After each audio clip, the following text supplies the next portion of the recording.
Welcome to Real Talk with Reginald D. I'm your host, Reginald D. On today's episode, I have John Youngblood. John is a retired veteran from the United States Air Force. He's an advocate for veterans and disabled veterans. He was also part of Relay for Life while in California. Welcome to the show, John. How you doing, Reg? Doing great, doing great. Thank you so much for taking time out of your schedule to sit down and hang out with me for a minute. That's my pleasure. It'd be my pleasure. So, John, tell us a little bit about yourself growing up and things like that. Oh, well, that came from growing up, large family, 7 brothers, 2 sisters, and used to hear about my dad being in the military. And it's kind of like airplanes, military, as I'm growing up and trying to figure out what I'm doing. And I got to that age where I had to make a decision. And I chose to go in the Air Force. And that turned out to be one of the best decisions I've ever made because it's what my dad did when he was in the Korean War, but then it's what my mom said to do because she said, you're going at a young age, which I did at 18 and a half. And then she said, you retire at 38 and a half, and then you can do something else with your life. And that's kind of what I did. But see, the highlight of my career wasn't the fact that I followed my mom's advice and my dad's footsteps, was I got a chance to serve at least 2 years with my youngest brother. He was in the Air Force too. So we served at the same base for a couple years before we went our separate ways again. So that was pretty cool. And then I retired with 20 years in 94, very young age, of course. And then I stayed on at Vandenberg for a while, where I retired in California. And I went into missile systems, where we launched rockets into space, where we cleaned systems, we worked on stuff like that. And then that job phased out, and I found myself going back to school. Now I'm going back to school at 47. That's kind of old to go back to school. But something stuck with me with the counselor. The veteran counselor told me, he said, to make an impression, you have to take schooling as if it's as serious as if you took your military career. So every day for a year, when I went to class, I went to school for, information technology specialist, I wore a suit and tie. Every day, suit and tie, 5 days a week, going to school at night, working in the day, worked in the day at the VA in Bakersfield. I worked there in the day, went to school at night. I did that for a year. I graduated from there, and then I ended up looking for a job and ended up with the job, which would ended up being my dream job, but also would be a pivotal point in my life. And I was an IT specialist at Yosemite National Park, where I worked for 17 years, and I retired after 17 years. So what happened was, while I was there, 12 years in, I had already been working for Relay for Life at that time, because I had already been a one-time cancer survivor. So I had already been working with Relay for Life in California.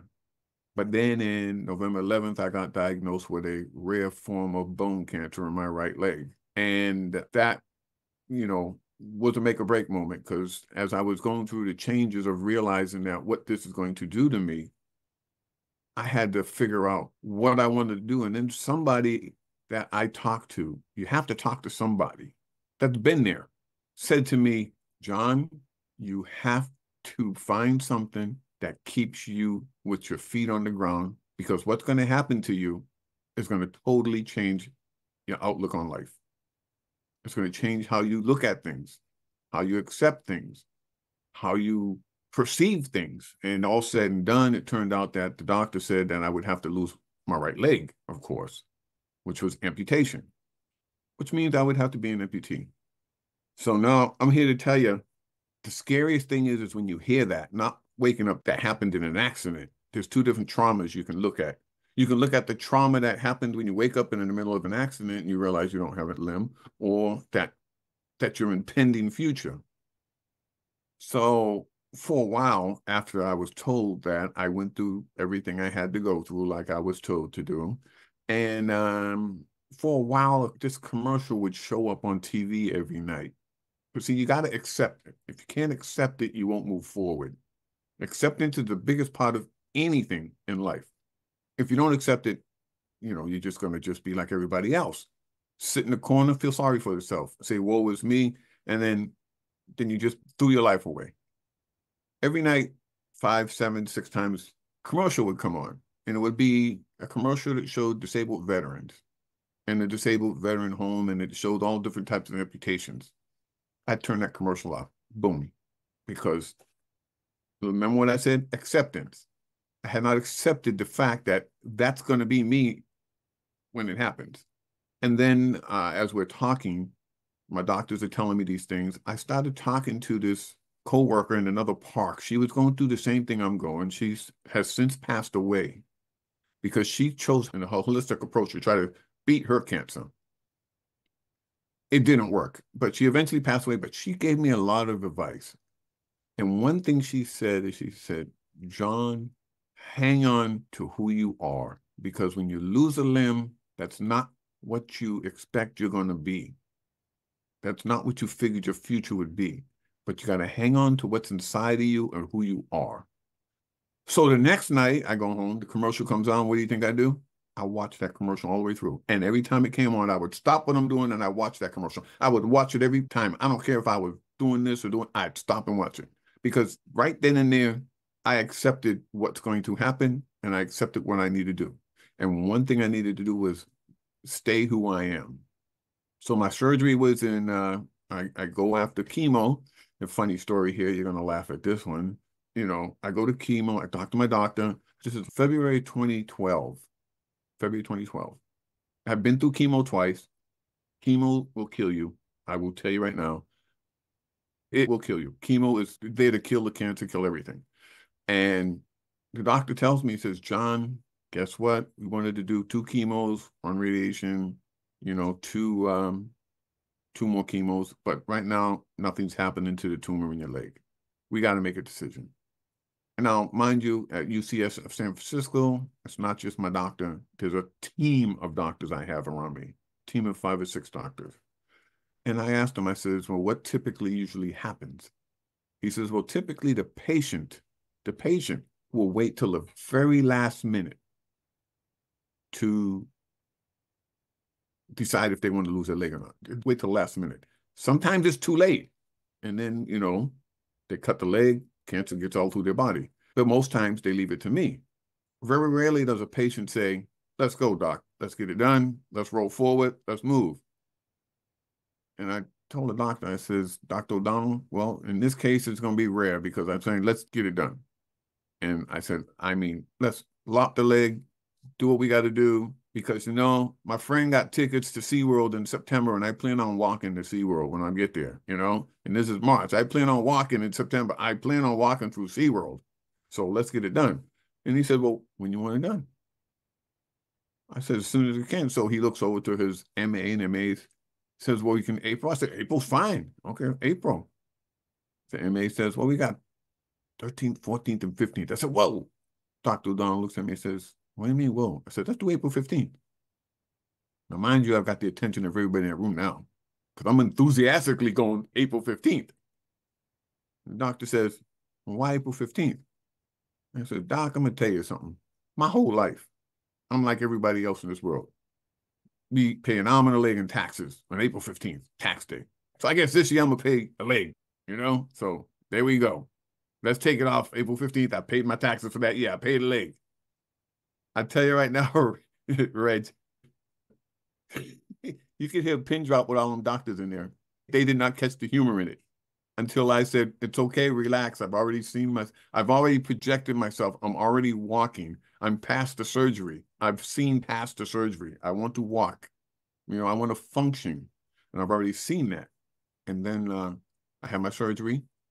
And I'm not going to lie to you, it was strange when the nurse walked in and says, okay, Mr. Youngblood, you have a left button and a right button. And I didn't know the difference between nerve pain and physical pain. And she said, you feel any pain, just press buttons. I'm sitting there pressing buttons like I'm on the keyboard, you know? I didn't know what I was doing. So, but yeah, it was a different rehab, a different thing. And then I went home, actually, and this is where the advice comes in that says, stay who you are, right? Don't lose that in a person. So I had already had over 3 years of leave share donated to me in the Park Service. Over 3 years. So you know what that meant? I didn't have to go to work for 3 years, and I could have stayed home. Go to doctor's appointments and stayed home. So I got released, and what do you think I was doing? I got up trying to go to work. Exactly. I was able to work from home on my computer. I went right back to work. And my boss says, "Are you sure you want to work?" I says, "You know what? I need to work. I'm not going to sit home and do nothing in this wheelchair. I need to work." He said, "Okay." I donated 85% of that leave back. I gave it all back because that's how many appointments I went to. I only went to doctor's appointments when I ran out and things like that. And that's where I was at that. So, and again, I got my leg. I can go fast forward. April, lost my leg. May was Relay for Life. Another point where you see these things along your road to recovery that tells you you're doing the right thing in the right way. So Relay for Life, they knew I was going through my surgery, and they said, "John, we don't expect you to see you there. We don't expect you there. That's fine. We understand. We know you come out every year, but we understand if you're not there this year." I said, "No, you don't understand. I'm going to walk the survival lap, and I don't care how I do it." So I had my own team there. It was called Eye of the Tiger. That's the name of my team, a one-person team. So I get out there. My best friend, Carlos from California, was with me, big guy. And I said, "Carlos, this is what I need you to do. I need you to stand in back of me when I walk." He says, "How are you going to walk? You got one leg." I said, "I'm going to walk with Walker." He says, "That's a half-mile track." I said, "Carlos, you don't understand. I'm going to walk my lap. I promised them I'd walk my lap. But they said they didn't expect you." "Well, I'm going to be there." I get there, and I start walking the lap. The place was packed. And I start walking. I'm walking one at a time. And you know, in a walker, with two legs is slow, but one leg is even slower. And I'm walking, and I'm wondering where the people are at.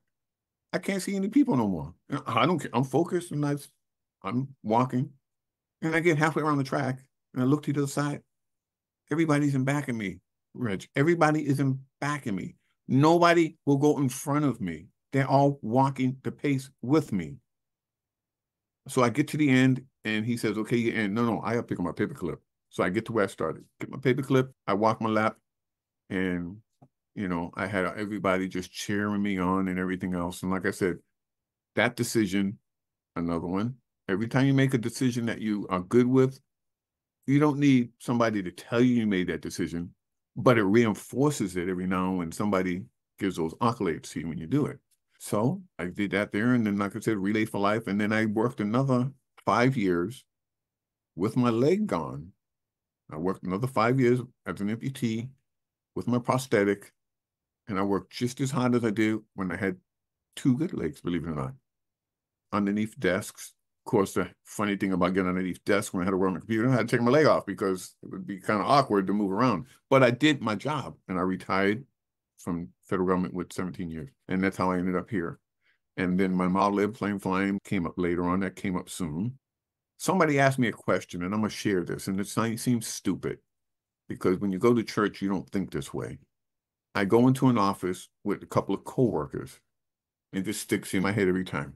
And one of them who goes to church a lot, both of them did, she says to me, she says, "John, do you think God's punishing you?"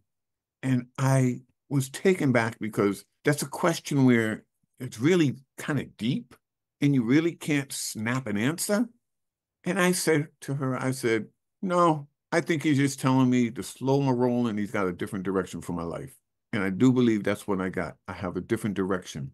That's an amazing story so far. I mean, Yeah. the part about you nailed it on the head that when you realize what you're about to face and you accept it at the end of the day, then you can move forward, like you said.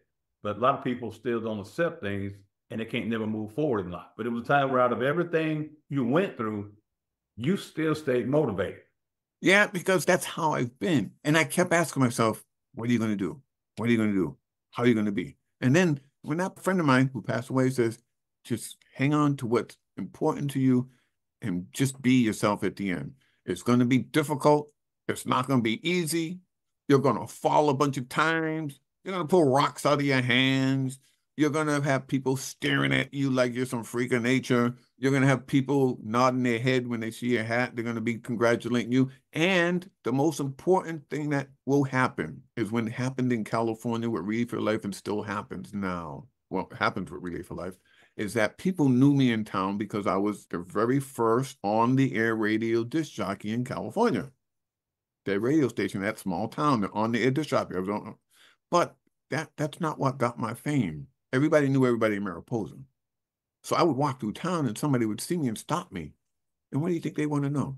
They tell me about their cousin, their uncle, their father, their uncle, their sister, their brother. They tell me about everybody that's gone through what I've gone through. But they'd also say, John, how do you do it? How do you do it? I go, what do you mean? I said, you walk around here with no cane, no crutches, no walker, no wheelchair.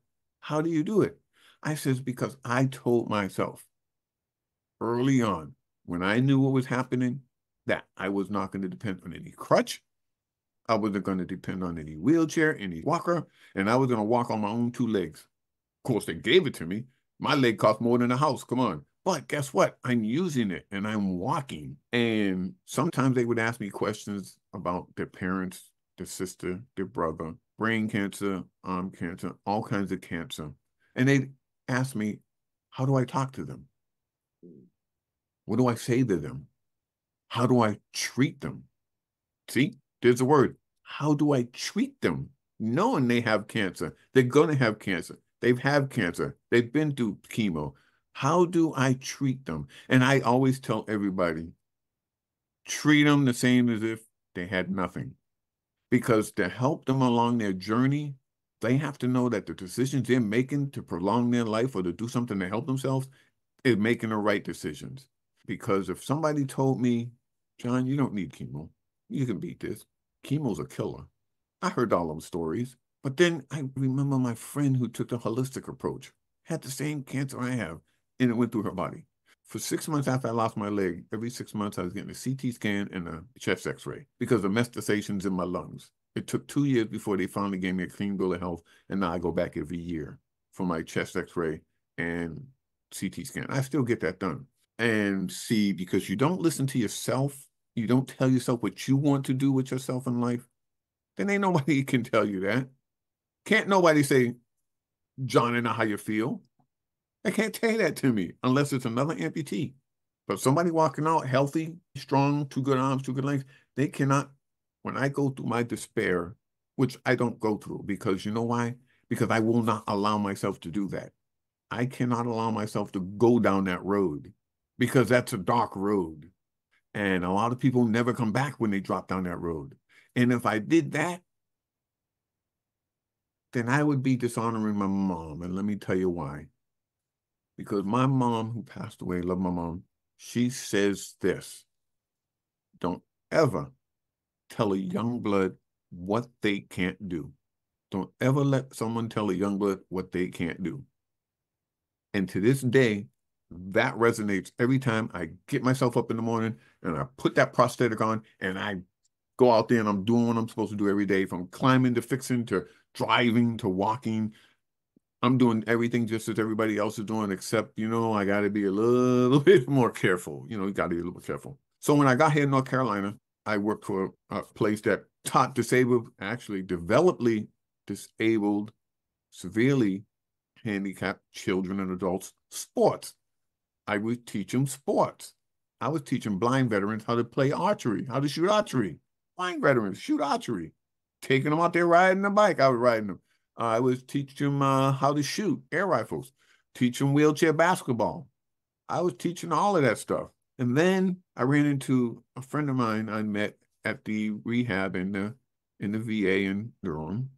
And he says, John, I got a question. I've talked to you a lot and seen how you are with everybody in the veterans and stuff. Why don't you show up at an amputee support group meeting here one day and just meet me there one night, first Tuesday of the month. So I show up and I walk in the room and there's at least 7 veterans in there. And they have that look that I had, that I felt in my heart. What's going to happen to me? What am I supposed to do? Where do I go from here? And the biggest look of all I saw, I'm terrified. Okay? I'm terrified because I don't know what my future holds for me. I am terrified. You know, and the purpose of the amputee support group is to indoctrinate new veterans and talk to them, and which I do, about being an amputee, what you expect, what you can do, need help with, equipment, who to talk to, where to go, and how to build your strength and what you need to do. And that's what I do. I work with them a lot. And I usually go to work with programs if I get called extra time besides that. So I can do a lot with the veterans on that there. Then one of my decompression zones is one of the best, is what you can see in the background. If you look over my shoulder, you see them airplanes back there. That's my decompression zone. Now, I'll stand up a little bit. You'll see my shirt. It says I'm a club trainer. You can see it right there. It says club trainer. Yes. You know what that means? That means I teach everybody that comes into my club. I'm the club trainer.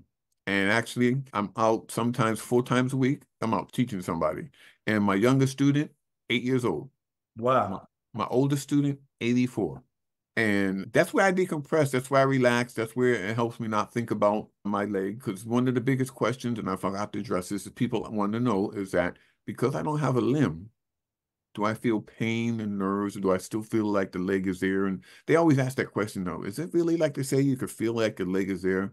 And I said, yeah, it's there. I said, because I can tell you what it's doing right now. I can tell you I'm wiggling my toes. I can tell you I'm moving my ankle. I can tell you I got an itch on my ankle and I can't scratch it, you know? I can tell you my foot is, my foot's there. And then they want to know the severity of the pain that usually happens. And I'll share it because they may want to know because of somebody they know. And I say, well, the severity of my pain could be anywhere from light to the fact that I can best describe it this way. Take your foot, put it in water, take your foot out while it's wet, and hit it with the bottom of the stun gun. And if you know what a stun gun feels like without hitting water on you, you know it's going to feel like when you hit water on it. That's the best I can tell you. I'm in pain most of the time. I'm able to mitigate it by what I do, but I don't show it 90% of the time because if it's there, it's going to be there. Medicines they give me, they deaden it, but it doesn't keep them from giving me jolts every now and then. But it's not controlling what I do, all right? It's not determining what I do. So a lot of times when I go fly, I have to drive 45 minutes to get to my flying field. Sometimes I have to pass on it because of my leg. But the planes that you can see in the back, they're pretty big. I have some pretty big ones. I have some small ones. And I've been flying since the 70s. So that's a long time. Wow. So what made you take up that hobby? Airplanes, Air Force. Yeah. My dad, now this is kudos to him. My dad taught me to fly control line when I was 10, 11 years old. He taught us all how to fly control line, 10, 11 years old. And I picked up an interest in airplanes from him. And I've always loved airplanes. And just last month, Andy Patterson, our president of the club, was having control line demonstrations. And he was getting everybody out there to fly control line. And he says to me, he said, John, you have a flight control line? Now, he knows my leg. I said, yeah, my dad taught me when I was 10, 11 years old. How long ago has been that? I said, 55, 60 years ago, something like that, you know? He said, let's get you out there. I said, probably. And he says, hey, you've been out to RDI. I said, you seen that guy out there in a wheelchair, didn't you, doing control line? He says, yeah. I said, well, you can do it with your one leg. Okay, fine. So I get out there and I go around and I'm on lap 1, lap 2, lap 3, lap 4, lap 5. And I'm starting to get kind of weird now because my balance is, I have to get ahead of the airplane. He gave me a fast plane. Lap 7, lap 8. And I said, Andy, you better take it because it's going down. And he grabs it. Lap 9, I go down. I flip end over end with my leg. And of course, I'm trying to make sure I don't snap my leg off. And I'm looking at the sky afterwards. I'm looking at the sky because I went down at 9 laps. While I was on the ground, I looked up and I said, Dad, this is for you. This is what you taught me to do when I was 60 years ago. And then Andy took 4 more other people out there. And, those 4 people didn't survive 2 laps. So I think that was an accomplishment for me and my own. And I thought that was really cool. So, yeah, and so the hobby got picked up there. And then I picked it up in the military. I was flying when I was in military RC. And I was flying model airplane flying. If you Google on the internet, you'll see all kind of weird kind of flying, 3D flying and all that. Me, I'm just a casual flyer, like the casual golfer that goes out at the rear. You don't care if he wins or loses. He just goes out there to golf just for the exercise. That's the kind of pilot I am. Can I do that kind of flying? If I wanted to, yeah. But then I'd have to get serious. And if I get serious about flying, then I won't have fun. Right now, I'm having a lot of fun. So I don't need to be serious. If I lose a plane, I'm going to count them out. I'm going to count them out to you. Ready? I've got 1, 2, 3, 4, 5, 6, 7, 8, 9, 10, 11, 12, 13, 14, 15, 16, 17 in one drone. Good Lord, man. In this little room, 17 planes in one room. So, yeah, rewarding hobby, and you got to come out there. I'll get you on the sticks. You come Okay. out there, put you up in an airplane, and you'll make cousin Michael mad because he wants you to drive to Boston to fly with him up that way and take one up to fly with him, which is okay. It boils down to you got to have a decompression. You got to have something that will distract you, keep you grounded, and keep you focused. But you also got to do something that's good in your heart, that you feel is good for your soul, that makes you feel happy about it. And do I wake up some mornings and say, I wish I had my leg? Yeah. But guess what? I also wake up every morning and I said, if I had not lost my leg, I wouldn't be here talking to you today. Think about it. My message wouldn't be getting to anybody if I had not lost my leg. Think of all of those people that I had talked to in California. Relay for Life when I was speaking. Think of all of those people that would stop and talk to me personally. Think of all of those people that would see me and talk to me and ask me questions. All of those people I would never have touched.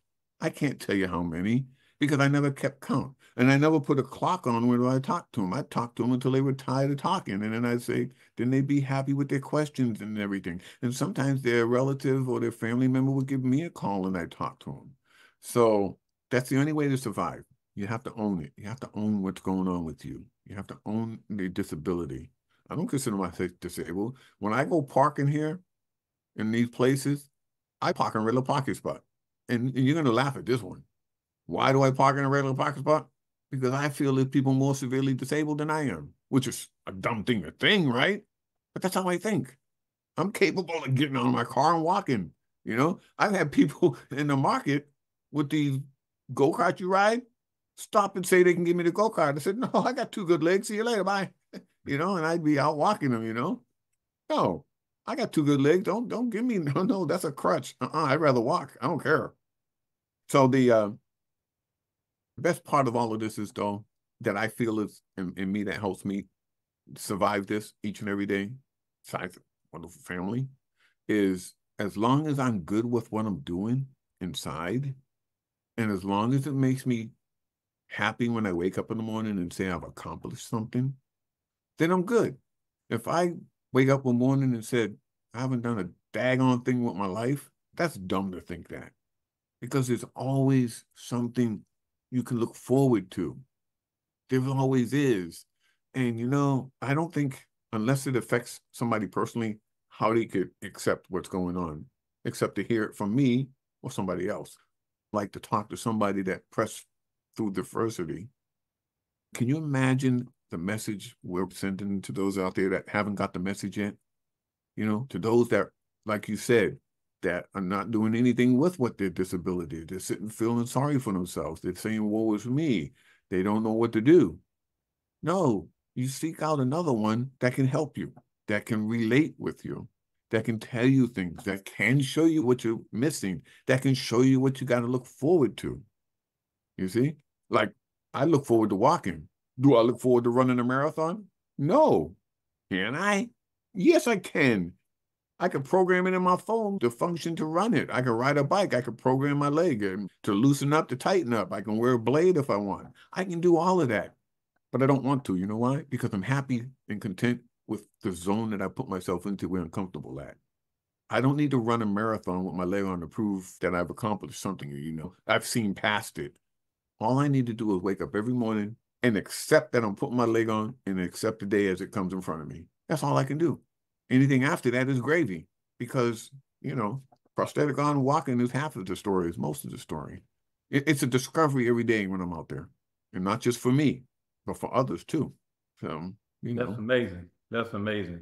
Now, the crazy part about this is that I think this is God right now because this is the first podcast that I didn't have to ask any questions. You hit every question that I was going to ask you today.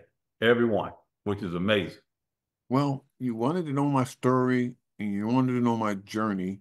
And most times when you read a book and it's really good, you don't want to put it down. You just want to keep reading that book. And you lose track of time when you're reading this book, but you want to read the book. You don't want to put it down. And if you do, you can't wait to get back to it. So I figured you wanted to know the journey of my story to my journey to where I'm at. In between, you could have stopped me, but I had a feeling that, you know, this is what I agree. It's what's supposed to happen. Mm-hmm. Remember what I told that young lady? No, God wasn't punishing me. He was telling me my life needs to move into a different direction, you see? And it went in a different direction. Maybe he's trying to tell me to slow down because I had a weird lifetime in California. I don't know. I don't know what he's telling me, but I didn't feel sorry for myself. And I didn't say, I give up. Let me get in the veterans home. Let me just sit in the corner. Let me go feel sorry for myself. So on that note, lastly, what would you say to someone who is considered disabled but still want to pursue their dreams and their passion in life? It goes back to what I said. If you remain true to yourself and you remain the person who you were and who you still are, it's going to take a little bit of bruising and a bumping and stuff to find that person back, because you're going to go through traumatic things. You're going to go through a lot of things. You have to just hang on to something that keeps you focused. Like my focus from the very beginning was, I'm going to walk. I don't care. I'm walking. And that's all there is to it. Very beginning. That's what was my focus. And that drove me. Once I started walking, then everything else I started accepting. I started accepting the fact that I had to, put a prosthetic on every morning, and the weight of it, and turning and falling and driving. And I had to accept the changes in my lifestyle, what I can do and what I can't do, where I can go, where I can't go. But see, technically, I can do anything I want. I just have to be more conscious of what's going on around me, my surroundings. Like in an airport, I used to walk in an airport by myself because I didn't mind walking.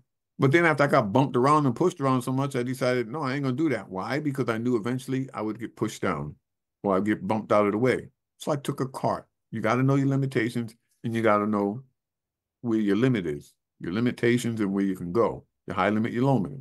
The person that is facing it, and then the biggest thing I would say is seek out, find somebody that has walked that journey, that's been there. Find somebody that family member. Go to the VA if you're a veteran. If you're at a mental health facility or where their medical doctors are, they know people. Every doctor, I will tell you, that has done an amputation, or they have somebody that they can refer you to talk to. I used to have my doctor send me people's names and call me and say, John, is it okay if I have this person call you? So the doctors will there to talk to you, because the doctor said the best experience future amputee or somebody that's gone through this can do is to talk to somebody that's been there. And that's what they can do. Now, mind you, okay, you have to take into consideration each person is different. Each personality of a person is different. Each aspect of that person inside is different. Their beliefs, their non-beliefs. I don't expect anybody to be as motivated and highly generated as I was, and made fun of the surgery when I said, lop it off on April 15th. I don't expect a lot of people going to say something like that, because they're too busy realizing that I'm going to be an amputee soon. But what the point about that whole story was, is that before I told the story, I had told the doctor already, I'm already walking. I see myself walking already. So already I told the doctor, I've accepted what's going on. I made his job easy. So he didn't have to talk to me as much. And to this day, every time I go to the VA, when I have to go to my yearly meeting about my amputation, I have to go every year they call it council. I always sit down, they talk to me, they want to know how I'm doing. They are really concerned about how I'm doing, where I'm going. And they see I'm doing great, so they go, what's the purpose of this meeting? And they go, but they have to have it. But every time I leave, Dennis says the same thing to me every time, every year. You know what that is? He says, John, that offer's still on. You can come in and talk to us anytime about it, about your leg and everything else. And what I tell him? I said, Dennis, oh yeah, let me walk in. I'm gonna walk in, lay on the desk, sit down. You're gonna sit down. I'm gonna lay back. Doctor's gonna say, John, how you doing? I'm gonna fine. He said, what do you think about your leg? I'm gonna say, hey, it's not there. Let's go, finish. I accepted it. Let's roll on. Waste the doctor's time. But see, to this day, they still ask me, do I want to come in and talk to somebody about it? And I go, no, because I don't need to. I would rather use that time for somebody else out there, because I have already accepted the direction that I have to travel. And I've already accepted who I am, what I am, and what I need to do to keep surviving. And if that includes talking to others, if that includes counseling others, that includes showing others, does that include being available for others, other veterans or civilian amputees, it doesn't matter. And that's what I'm going to do. I could be walking on the street, somebody could tap me on my shoulder and talk to me about it. Hey, because they want to know and they need to know. They don't want to be afraid of what's going on. You don't want to look in somebody's eyes and see that terror, that terrifying look that says, I'm terrified. That's a look nobody should ever want to see, especially if somebody that's, an amputee for the first time, because they're lost. And it's our job to help guide them to the light, to help them find their way. And that's what I do. And that's what I'm going to continue to do until I can't do that no more. Wow, that's powerful, man. That's real powerful. But John, man, I thank you for dropping by to talk to us today. This has been an amazing moment. I'm pretty sure this is going to bless a lot of people.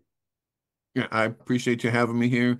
And if it's just one, then you know what? We've done something.